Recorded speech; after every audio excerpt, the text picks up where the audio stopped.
लता मंगेशकर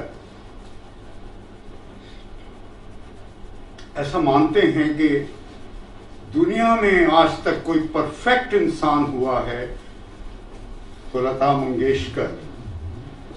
हम लोग इम्परफेक्ट हैं in our own perfect ways, और इसका सबूत ये है कि आज तक बड़े बड़े खान साहब इंतजार करते रह गए कि कभी तो भाई बस कोई सुर गलत लगे। तो इस वजह से हमें ये मान लेना चाहिए कि उनके गले में सरस्वती मां नहीं थी, वो सरस्वती मां का अवतार थी। हम सुनते हैं हमारे यहाँ अवतार हुए राम कृष्ण दशावतार, वे खास समय पर धरती पर आए।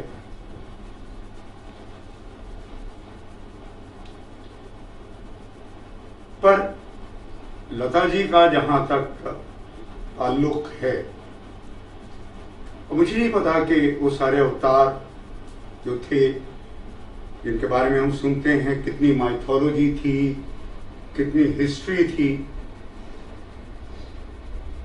लता जी तो जीती जागती हिस्ट्री का वॉल्यूम थी। ऐसा नहीं कि उन्होंने कोई इतिहास रचा, पर कल हमने आखिरी पन्ना सुना, पढ़ा नहीं। सारा दिन एक गीत गूंजता रहा, मेरी आवाज सुनो, कर याद रहे। तो मैं आपके सामने इसीलिए हाजिर हुआ हूं कि मैं आपसे हाथ जोड़कर विनती करता हूं, कर याद रहे नहीं, आपको उसको याद रखना है, उस आवाज को। ये बात आप लोग समझ पाएंगे।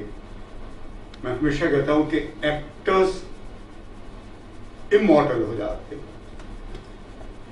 लेकिन अभी हाल ही में मैंने देखा दिलीप साहब, बल्कि आप ही की जनरेशन के बहुत सारे लोग जानते तक नहीं, या बहुत कम जानते हैं,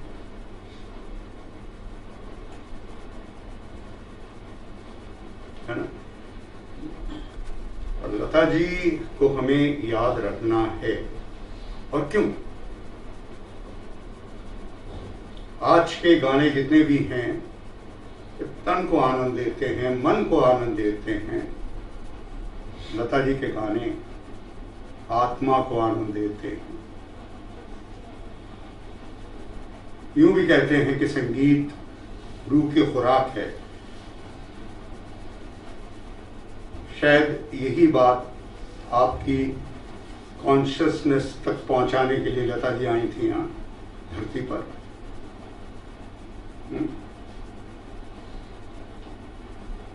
तो आप उनके गाने सुनिए, ये सबसे बड़ी श्रद्धांजलि होगी। आज भी हम घर जाएंगे और छुट्टी नहीं है, नेशनल हॉलिडे नहीं है, यहाँ भी ये छुट्टी नहीं है। आज के दिन आप गाने सुनिए। आप अगर यूट्यूब देखेंगे तो बहुत सारे यूट्यूबर्स ने बहुत उनके बारे में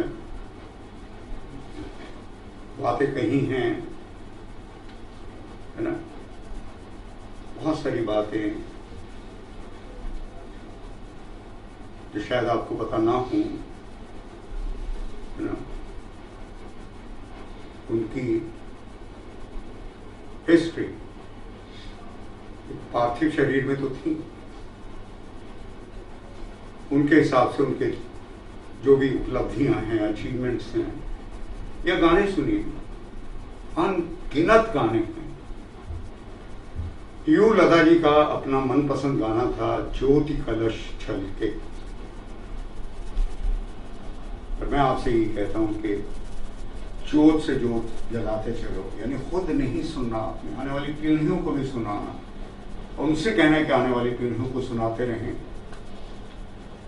और ये करके बहुत बड़ा जो मेरा ख्याल है ओके पुण्य का काम होगा, क्योंकि मैं एक बार फिर बता रहा हूँ आपको कि हम लोग सब यही चाहते हैं। एक तरफ हम कहते हैं उनके आत्मा को शांति मिले, लेकिन मरे हुए आदमी की आत्मा को शांति मिले ये मुझे नहीं पता कि मरे हुए आदमी को शांति मिले और किस तरह से, पर हम सब जो जीवित हैं इस वक्त हमारी आत्मा को शांति मिले यही चाहते हैं। यही तो चाहते हैं। हम कहते हैं वी आर सीकिंग हैप्पीनेस, लेकिन हम क्या चाहते हैं? सुकून। और वो बहुत आसान है, मुमकिन है। आप बताइए के कारण को सुनते रहिए। और अभी हम श्रद्धांजलि देंगे, जैसा होता है 2 मिनट मौन रहकर, लेकिन हम मौन रहकर नहीं, हम सब अपने से वादा करेंगे कि हम तो जब तक जिंदा हैं इस पार्थिव शरीर में, उसके बाद, क्योंकि हम सब एक ही कॉन्शियसनेस हैं, लेकिन लता जी उस कॉन्शियसनेस का हिस्सा नहीं थी,